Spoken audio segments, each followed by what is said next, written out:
मन की बात कार्यक्रम का 122वां एपिसोड। पीएम ने ऑपरेशन सिंदूर की सराहना की। बीते सालों में सरकार की गिनवाई उपलब्धियां। पीएम की अध्यक्षता में एनडीए की बैठक। 20 राज्यों के सीएम 18 डिप्टी सीएम हुए शामिल। ऑपरेशन सिंदूर जाति जनगणना के फैसले की सराहना। 7वां सर्वदलीय डेलीगेशन फ्रांस के लिए रवाना। रविशंकर प्रसाद कर रहे नेतृत्व। बोले भारत का शांति और सद्भाव से विश्वास। आरएसएस प्रमुख मोहन भागवत का बयान। हिंदुओं की एकजुटता को लेकर दिया बयान। बोले हिंदू होगा मजबूत तो दुनिया होगी करेगी चिंता। पाक के पूर्व पीएम इमरान खान का बयान। बोले पाकिस्तान के अंदर कठपुतली सरकार। कहा पाक में सारी शक्तियां सेना के हाथों में। नमस्कार, मैं रुचि, आप देख रहे हैं आज की खबर। आइए देखते हैं राष्ट्रीय खबरों में क्या कुछ है खास। प्रधानमंत्री नरेंद्र मोदी ने आज मन की बात के 122वें एपिसोड के तहत देश को संबोधित किया। पीएम के संबोधन को देश भर के अलग अलग नेताओं ने सुना। एपिसोड की शुरुआत में उन्होंने ऑपरेशन सिंदूर के बारे में बात की। उन्होंने कहा ऑपरेशन सिंदूर सिर्फ एक सैन्य मिशन नहीं, यह हमारे संकल्प, साहस और बदलते भारत की तस्वीर है। इस तस्वीर ने पूरे देश को देशभक्ति के भावों से भर दिया है और तिरंगे में रंग दिया है। पीएम ने भारतीय सेना के पराक्रम की भी सराहना की। उन्होंने कहा कि भारत की सेना ने आतंकवाद के खिलाफ कड़ा प्रहार किया। इसके साथ ही उन्होंने उन आतंकी ठिकानों की तस्वीरें भी दिखाई जिन्हें भारतीय सेना ने पाकिस्तान और पाकिस्तान के कब्जे वाले कश्मीर में नष्ट किया था। पीएम ने कहा कि भारतीय सेना ने हर हिंदुस्तानी का सिर ऊंचा किया और ऑपरेशन सिंदूर ने लोगों में देशभक्ति की भावना जगाई। इसके अलावा पीएम ने सरकार की उपलब्धियां भी गिनवाई। उन्होंने कहा कि महाराष्ट्र के गढ़चिरौली में पहली बार बस पहुंची। छत्तीसगढ़ में नक्सल प्रभावित इलाकों में अब शिक्षा बढ़ रही है। इसके अलावा गुजरात में 5 साल के अंदर शेरों की संख्या में बढ़ोतरी हुई है और सिक्किम के डॉक्टर ने क्रॉफ्टेड फाइबर्स की शुरुआत की है। साथ ही पीएम ने योग दिवस को लेकर बात की। उन्होंने कहा कि योग दिवस को लेकर पूरे देश भर में उत्साह है। पीएम के मन की बात संबोधन को सुनने के बाद तमाम नेताओं की प्रतिक्रिया सामने आई। लाइब्रेरी में काफी घंटे दें तब जो जानकारी मिले, या शायद तब भी वो ना मिल सके, वो हमें 30 मिनट के मन की बात उसमें मिल जाती है। आज भी जो सूचनाएं मिली हैं, जैसे ऑपरेशन सिंदूर के बाद किस तरह से देश के लोग सेना का समर्थन कर रहे हैं, देश का समर्थन कर रहे हैं, तिरंगा यात्रा में भाग ले रहे हैं, कैसे लोग अपने बच्चों का, इस दौरान पैदा हुए बच्चों का नाम सिंदूर रखा, किस प्रकार से हैंडीक्राफ्ट को बढ़ावा देने वाली इंफॉर्मेशंस, कहीं कोई दिव्यांग व्यक्ति जो जीवन से हार चुके थे और उनकी सूचना हम तक पड़ रही है कि उन्होंने अपने आरी मतलब लोहार का काम सीखा और ऐसा ऐसा हैंडीक्राफ्ट बनाया जिसकी बहुत सेल बढ़ गई, लोगों में डिमांड बढ़ गई। एकदम मतलब हिमालय के बहुत बड़ी चोटी पे जाके महिलाएं वहाँ कचरा साफ कर दिया, पर्वतारोहण तो किया ही। तो ये सारी चीज़ें किस प्रकार से महिला सशक्तिकरण हो रहा है, कैसे बिहार में खेलों का भी जो खेलो इंडिया के तहत, तो उसकी ऐसी बातें जो आपको प्रेरित कर सकती हैं। तो मन की बात हमारे लिए प्रेरणा का भंडार है। मैं तो पूरे देश के लोगों को बोलूँगा, आप अपने समय सारणी में मन की बात को शामिल कर लीजिए। मैं देखता हूं कि बहुत ही एक ऐतिहासिक पहल है ये जो प्रधानमंत्री नरेंद्र मोदी जी ने शुरू की और बिना रुके, बिना किसी बाधा के लगातार ये मन की बात का कार्यक्रम पूरा देश देख रहा है, पूरी दुनिया देख रही है। और शायद मुझे लगता है कि चुनावों के दिन में आचार संहिता जब लगती है तो उस वक्त को छोड़ करके कोई एक भी एपिसोड ऐसा नहीं है कि जो निर्धारित शेड्यूल के मुताबिक नहीं हुआ। वो सभी हम मन की बात को बहुत उत्साह के साथ देखते हैं, इंतजार करते हैं और हर महीने के अंतिम रविवार को इस कार्यक्रम का हिस्सा बनते हैं। और सबसे बड़ी बात इसमें ऐसा है कि बहुत सारे लोग जिनको एक्सपोजर नहीं मिलता है, पहचान नहीं मिलता है, समाज में काम करते हुए वो कठिन परिस्थितियों में ऐसा योगदान देते हैं जिस योगदान को समाज को रिकॉग्नाइज करना चाहिए, पहचानना चाहिए। मन की बात के माध्यम से ऐसे बहुत सारे लोगों को एक अवसर मिलता है, एक प्लेटफॉर्म मिलता है, जिस प्लेटफॉर्म में प्रधानमंत्री जी उनके उस काम का जिक्र करते हैं। प्रधानमंत्री जी पिछले 11 वर्षों से लगातार मन की बात के माध्यम से देश को, हम सबको संबोधित करते हैं और जो देश के सामाजिक, राजनीतिक, आर्थिक और हमारी सुरक्षा से जुड़े विषय हैं उन पर चर्चा मन की बात के माध्यम से देश के लोगों से वो करते रहे हैं। आज उनका 122वां एपिसोड था मन की बात का और आज के एपिसोड में जिस प्रकार से माननीय प्रधानमंत्री जी ने 22 तारीख की पहलगांव की घटना के बाद इस प्रकार से हमारी सेना ने, हमारे सुरक्षा बलों ने हमारे देश के संकल्प को पूरा किया और पाकिस्तान के प्रति, आतंकवाद के प्रति और आतंकवादियों के प्रति जो हमारी नीति है उस नीति का कठोरता से पालन किया और बड़ी संख्या में सेना की कार्रवाई में जिस प्रकार से आतंकवादी मारे गए, आतंकवादी को ठिकाने नष्ट हुए, ये निश्चित रूप से एक बड़ी कार्रवाई है। और आज जिस प्रकार से तिरंगा यात्रा के माध्यम से और अन्य कार्यक्रमों के माध्यम से पूरा देश माननीय प्रधानमंत्री के संकल्प के साथ खड़ा है, अपनी सेना के साथ खड़ा है, इसकी चर्चा भी माननीय प्रधानमंत्री जी ने की।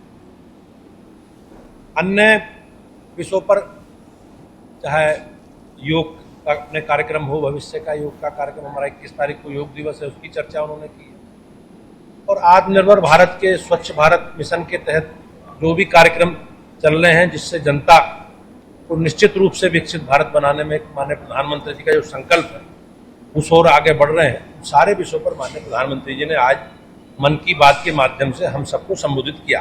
देखिए, मन की बात माननीय प्रधानमंत्री जी का ये वो कार्यक्रम है जो अब जन की बात बन चुका है। इतनी बड़ी जानकारी देने वाला ये कार्यक्रम जिसमें ऐसी हर बार नई चीज़ें सीखने को मिलती हैं। आज माननीय प्रधानमंत्री जी ने जहां ऑपरेशन सिंदूर की बात की, वहां से स्वदेशी की बात की, वहीं सिक्किम के डॉक्टर भूटिया जिस तरह से क्राफ्ट की बात की उसका जिक्र उन्होंने किया। खेलो इंडिया का जैसे आपने जिक्र किया कि बिहार में जिस तरह से खेलो इंडिया के खेल हुए हैं उसमें 5000 से ज़्यादा खिलाड़ियों ने पार्टिसिपेट किया है और उसी के साथ साथ मधुमक्खी पालन की बात की उन्होंने। और हर बार माननीय प्रधानमंत्री जी के इस कार्यक्रम में नई जानकारी, नई चीज़ें सीखने को मिलती हैं। और गिर के जिस तरह से उन्होंने बताया कि एशियाई शेर अब 891 की संख्या में पहुंच चुके हैं, तो मुझे लगता है कि ये ऐसा कार्यक्रम है जिसमें सीखने के लिए बहुत कुछ है और समाज के लिए बहुत सारी चीज़ें ऐसी मिलती हैं जिससे, जैसे आज उन्होंने जीवन जोशी का जिक्र किया उत्तराखंड के, कि एक व्यक्ति अगर किसी तरह से शारीरिक रूप से अक्षम होकर भी किस तरह से अपना नाम कमा सकता है, ऐसे कई उदाहरण माननीय प्रधानमंत्री जी की बातचीत में आते हैं। और इस कार्यक्रम के लिए तो मैं विशेष रूप से माननीय प्रधानमंत्री जी का बहुत शुक्रगुजार हूँ कि इस एक कार्यक्रम की वजह से एक पूरा नॉलेज बैंक पूरे देश की। एनडीए ने आज दिल्ली में एकजुटता का प्रदर्शन किया, जहां प्रधानमंत्री नरेंद्र मोदी की अध्यक्षता में बैठक आयोजित की गई। 20 राज्यों के मुख्यमंत्री और 18 उप मुख्यमंत्री इस बैठक में शामिल हुए। बैठक से 3 अहम राजनीतिक और रणनीतिक संदेश सामने आए। राष्ट्र की सुरक्षा पर निर्णायक कार्रवाई की सराहना, सामाजिक न्याय के लिए जातिगत जनगणना के समर्थन में प्रस्ताव और विकास को सर्वोच्च प्राथमिकता देने पर व्यापक मंथन हुआ। इसके साथ ही बैठक से बिहार विधानसभा चुनाव को लेकर एनडीए की रणनीति के संकेत भी साफ तौर पर उभर कर सामने आए हैं। बता दें, एनडीए की इस अहम बैठक का मकसद सुशासन और विकास की नई योजनाओं के साथ साथ सियासी भी है। फिलहाल बैठक में 2 प्रस्ताव पास किए गए। पहला प्रस्ताव भारतीय सशस्त्र बलों और प्रधानमंत्री नरेंद्र मोदी को ऑपरेशन सिंदूर की सफलता पर बधाई देने के लिए पारित किया। दूसरे प्रस्ताव में आगामी जनगणना के दौरान जातिगत आंकड़ों के संकलन के सरकार के फैसले की सराहना की गई। ये कदम खासतौर पर बिहार जैसे राज्य में सामाजिक संतुलन और प्रतिनिधित्व की मांगों से जोड़कर देखा जा रहा है। दरअसल बिहार में जाति आधारित राजनीति पर एनडीए विपक्ष को घेरने का मौका नहीं देना चाहता। जानकारों का मानना है कि यह प्रस्ताव सामाजिक न्याय को लेकर एनडीए के दृष्टिकोण को मजबूती देता है, बल्कि विपक्ष की इस मुद्दे पर मोनोपोली को चुनौती देता है। आपको बता दें 2024 में एनडीए 3 के गठन के बाद ये पहली बड़ी बैठक है। ऑपरेशन सिंदूर पर पहलगाम आतंकी हमले पर पाकिस्तान की सच्चाई बताने के लिए भाजपा सांसद रविशंकर प्रसाद के नेतृत्व वाला डेलीगेशन भारत से रवाना हो गया। ये डेलीगेशन 25 मई से 7 जून तक यूरोप के 6 देशों France, Italy, Denmark, England, Belgium और जर्मनी का दौरा करेगा। रवाना होने से पहले रविशंकर ने कहा कि हम दुनिया को साफ साफ बताएंगे कि भारत शांति और सद्भाव में विश्वास करता है, लेकिन अगर निर्दोष भारतीयों पर बर्बर हमला करेगा तो उसका जवाब जरूर दिया जाएगा। अगर हमारी बहन बेटियों का सिंदूर कोई उजाड़ेगा तो उसे सिंदूर ऑपरेशन के तहत जवाब देंगे। उन्होंने कहा कि हम दुनिया को बताएंगे कि आतंकवाद एक वैश्विक कैंसर है और इसका केंद्र पाकिस्तान है। हम ये भी बताएंगे कि इस आतंकवाद के खिलाफ दुनिया को एकजुट होकर एक ही आवाज में बोलने की जरूरत है। डेलीगेशन में शामिल शिवसेना सांसद प्रियंका चतुर्वेदी ने कहा कि हमारा संदेश बहुत स्पष्ट है, पाकिस्तान आज आतंकिस्तान बन गया है। सभी आतंकवादियों की जड़ें पाकिस्तान में पाई गई हैं। आतंकवाद के प्रति जीरो टॉलरेंस का हमारा संकल्प पाकिस्तान को कमजोर कर देगा और उसके आतंकवाद को खत्म करेगा। आपको बता दें ऑपरेशन सिंदूर की जानकारी देने के लिए भारत से सभी 7 डेलीगेशन रवाना हो गए हैं। इनमें 6 डेलीगेशन अपने अपने निर्धारित देश पहुंच गया है। 2 डेलीगेशन 21 मई को, एक 22 मई को, 3 24 मई को और एक डेलीगेशन 25 मई को विदेश रवाना हुआ। वेरी क्लियर, जिस तरीके से पाकिस्तान आतंकिस्तान बन गया है और ग्लोबल हब ऑफ टेररिज्म है, जिसकी शुरुआत पाकिस्तान से होती है, ट्रेनिंग से लेकर वेपनाइजिंग से लेकर और संरक्षण तक होती है, चाहे वो अलकायदा के ओसामा बिन लादेन हो या हाफिज सईद हो, सभी का इस जड़ जो है पाकिस्तान में मिली है। तो दुनिया भर में हमें ये मैसेज है, हमारा क्लियर मैसेज है कि ग्लोबल अलायंस बनाने की ज़रूरत है, पाकिस्तान को आइसोलेट करने की ज़रूरत है, एक अकाउंटेबिलिटी तय करने की ज़रूरत है और ज़ीरो टॉलरेंस टू टेररिज्म जो वो लेंगे, कमिटमेंट लेंगे, उसी से ही पाकिस्तान कमज़ोर होगा, उनका आतंकिस्तान ख़त्म होगा। बहुत कृतज्ञ हूँ माननीय प्रधानमंत्री जी ने यूरोपीय देशों के संसदीय शिष्टमंडल के नेता के रूप में मुझे दायित्व दिया है। हम लोग फ्रांस जाएंगे, हम लोग इटली जाएंगे, डेनमार्क जाएंगे, इंग्लैंड जाएंगे, बेल्जियम जाएंगे और जर्मनी जाएंगे। और हमें स्पष्ट रूप से ये बताना है कि भारत शांति और सद्भाव में विश्वास करता है, लेकिन अगर भारतीयों के, निर्दोष भारतीयों के ऊपर आतंकवाद बर्बरता करता है तो इसका प्रभावी जवाब दिया जाएगा। हमने करके दिखाया। दूसरी बात हम कहना चाहेंगे कि ऑपरेशन सिंदूर बहुत सफल हुआ है कि अगर तुम इस देश की बेटियों और बहनों का सिंदूर उजाड़ोगे तो ऑपरेशन सिंदूर से तुम्हें जवाब देंगे। दूसरी एक महत्वपूर्ण बात जो हम दुनिया को बताएंगे कि आतंकवाद एक दुनिया का कैंसर है और हर दुनिया की बड़ी घटनाओं के आतंकवाद का केंद्र कहीं न कहीं पाकिस्तान है। पाकिस्तान के डेजिग्नेटेड आतंकवादी आज दुनिया में सबसे बड़ी कतार में खड़े हैं।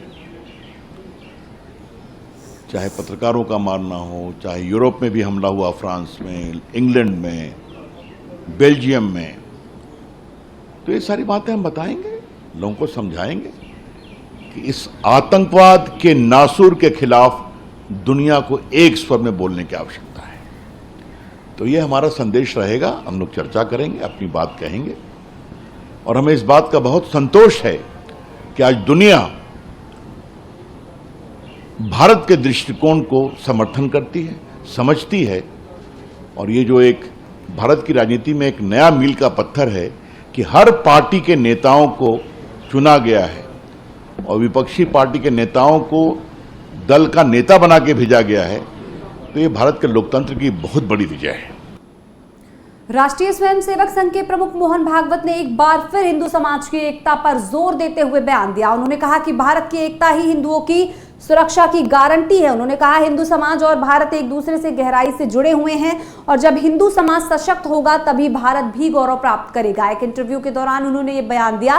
साथ ही उन्होंने पड़ोसी देशों में हो रहे हिंदुओं पर अत्याचार और मानवाधिकार संगठनों की चुप्पी पर सवाल उठाए। उन्होंने कहा कि जब तक हिंदू समाज खुद मजबूत नहीं होगा तब तक दुनिया में कोई उनके बारे में चिंता नहीं करेगा। मोहन भागवत ने कहा कि हिंदू समाज और भारत एक दूसरे से गहराई से जुड़े हुए हैं, इसलिए हिंदू समाज की गरिमा भारत को भी गौरव दिलाएगी। एक सशक्त हिंदू समाज ही उन लोगों को साथ लेकर चलने का आदर्श प्रस्तुत कर सकता है जो आज खुद को हिंदू नहीं मानते जबकि किसी समय वो भी हिंदू थे। यदि भारत का हिंदू समाज मजबूत होता है तो स्वाभाविक रूप से दुनिया भर के हिंदुओं को भी ताकत मिलेगी। भागवत ने कहा कि ये काम चल रहा है लेकिन अभी पूरा नहीं हुआ है, धीरे धीरे ही सही लेकिन ये स्थिति विकसित हो रही है। उन्होंने बांग्लादेशी हिंदुओं का उदाहरण देते हुए कहा कि अब वो भी अपने अधिकारों के लिए लड़ने को तैयार हो गए हैं। भारत के ऑपरेशन सिंदूर के बाद आतंक परस्त पाकिस्तान की पोल पूरी दुनिया के सामने खुल चुकी है। साफ हो चुका है शहबाज शरीफ की सरकार सेना की गोद में खेल रही है। वहीं अब पाकिस्तान के पूर्व प्रधानमंत्री इमरान खान ने भी इस बात को लेकर कबूल कर लिया है। जेल में बंद इमरान खान ने सरकार को आईना दिखाते हुए बीते दिन कहा कि पाकिस्तान सेना के साथ बातचीत करना चाहते हैं क्योंकि पाकिस्तान के अंदर बैठी कठपुतली सरकार के साथ बातचीत करना बेकार है। इमरान खान ने साफ किया कि पाकिस्तान के अंदर मौजूदा सरकार पूरी तरह से कठपुतली की तरह काम कर रही है, उसके हाथ कोई भी पावर नहीं है। पाक के अंदर सारी शक्तियां सेना के हाथ में है। बता दें इमरान खान अगस्त 2023 से जेल में बंद हैं और उन पर कई मामले चल रहे हैं जो अप्रैल 2022 में उनकी सरकार गिराए जाने के बाद शुरू हो गए थे। इमरान ने आगे कहा कि उन्हें कठिनाइयों का डर नहीं है क्योंकि उनके जो इरादे हैं वो मजबूत हैं। इमरान ने दावा किया कि उनकी और अन्य पीटीआई सदस्यों के खिलाफ आधारहीन राजनीतिक मामले, जबरन अपहरण और जबरन प्रेस कॉन्फ्रेंस का मकसद सदस्यों को सार्वजनिक रूप से पार्टी से अलग करना है। उन्होंने कहा कि पाकिस्तान में कानून का शासन पूरी तरह खत्म हो चुका है और अब यहां जंगल राज कायम है। फिलहाल इमरान तमाम आरोपियों के साथ जेल में बंद हैं। देखने वाली बात होगी कि उनको कब रिहाई मिलती है।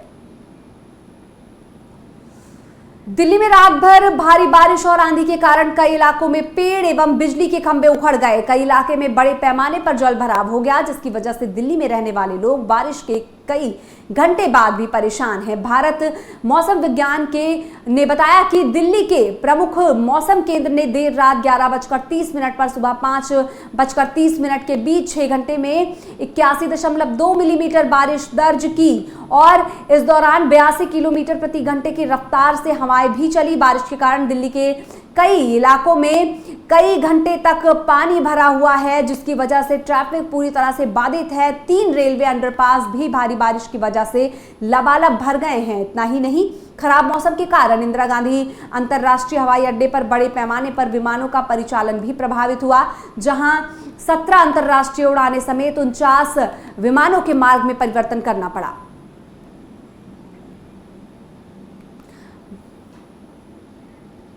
फिलहाल खबरों में बस इतना ही। ऐसी और तमाम खबरों के लिए देखते रहिए आज की खबर।